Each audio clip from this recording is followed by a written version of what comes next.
Hi, my name is Pamela Theis and welcome. I'm going to show you how to throw. Today we're going to learn the basics of how to make a cylinder, how to pull efficiently, as well as how to make a bowl from a cylinder, of pulling the curve in the bowl, and then we're going to talk about how to finish and trim them. So I'm going to show how to throw a bowl with throwing the curve in any shape or size that you're doing. This method will work. It's just an alternative to working from a cylinder.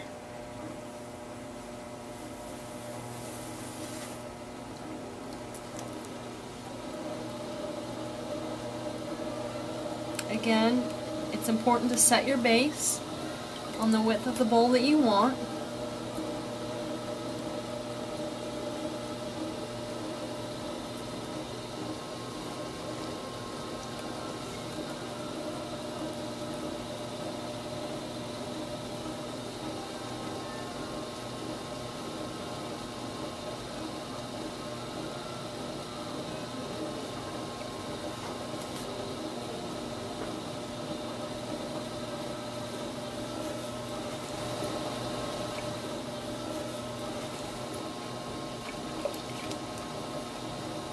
Okay, we open the same way.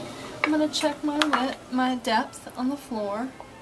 Again, that will depend on how deep you want it, depending on how big a foot you want. This is okay. I can go a little thinner.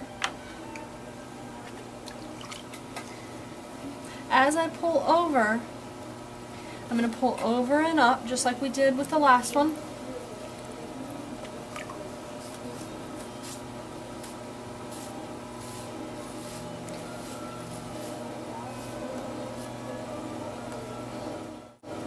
I want to be careful not to push down as I go over. Now I'm going to go in and compress that. Compression, compression, compression is very important with bowls.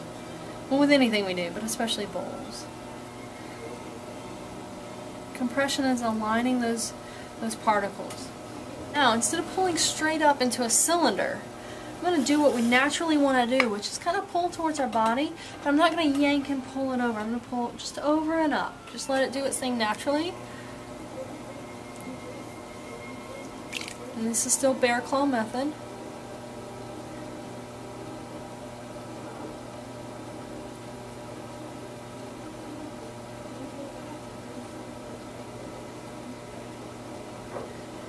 Compress my rim.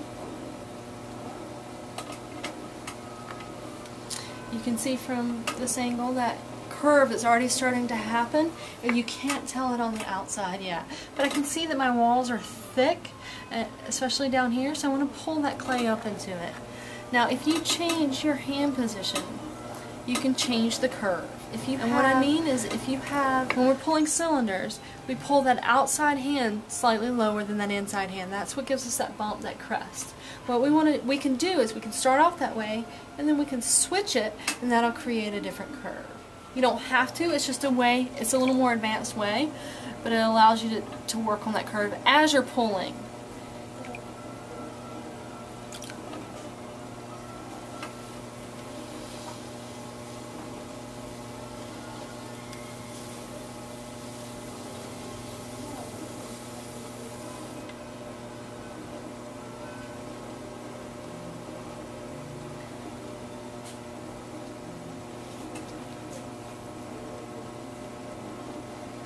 With bowls, it's important to keep those rims not too thin, because that's the part that's going to get the most use and abuse. That and the foot. So we won't want to.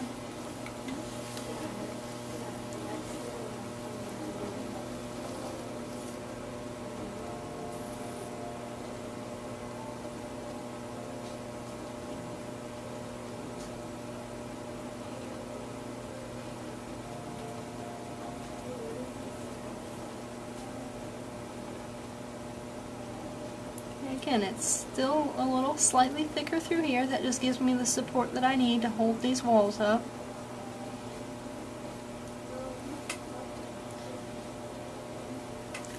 Make sure you get that water out of there. I've got a pretty good curve here happening. It's not quite continuous. What I'm going to do is going to take that same rib that we did before. This just minimizes the amount of work that we have to do. So make sure that outside is nice and slippy. And I've got heavy finger marks. You can throw without that heavy finger marks, it just is habit.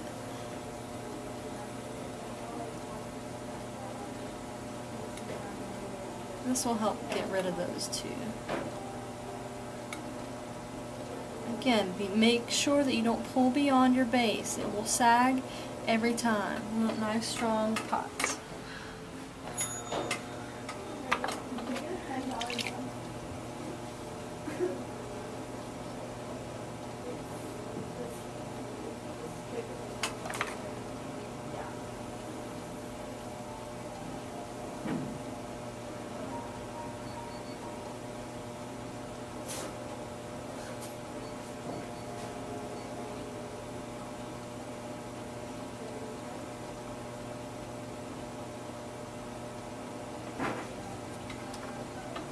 We're always compressing from that top down. We want to press to the core, which is that center section there. So always compress from the top down.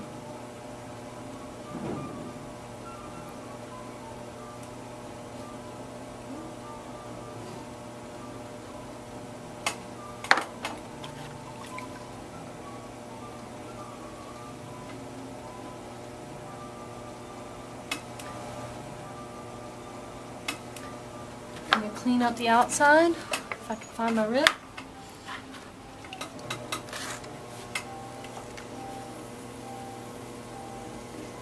And this is pushing it just a little. We can usually leave just a little bit more base, but I've been throwing for a long time.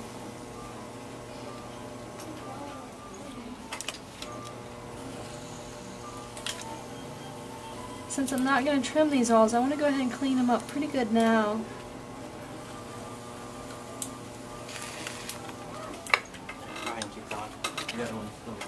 Okay, I'm going to undercut here. And what I'm doing with this is I'm just holding it like a pencil, pulling some of that out, and then I'm going to turn it over and pull the rest of it out.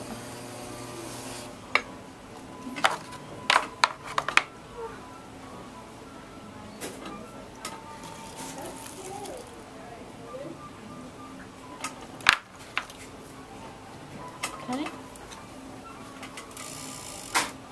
You can see I've left a little bit of support there, and that I'm going to take that off, and that's where my foot's going to be. And we'll take out that interior, follow that curve, just like that.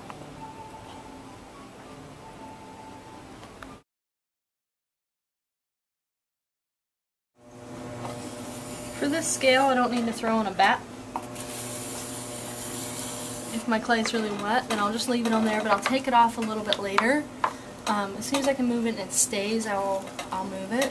I pull towards me when I cut this off. Some people, you have to make sure you're pushing down. Some people will actually hold here and push away from them because your arms naturally go out and down. So that's another way to do it. Especially with larger, flatter pieces, it's much easier to push away from you. You can take and have a board handy, fingers underneath,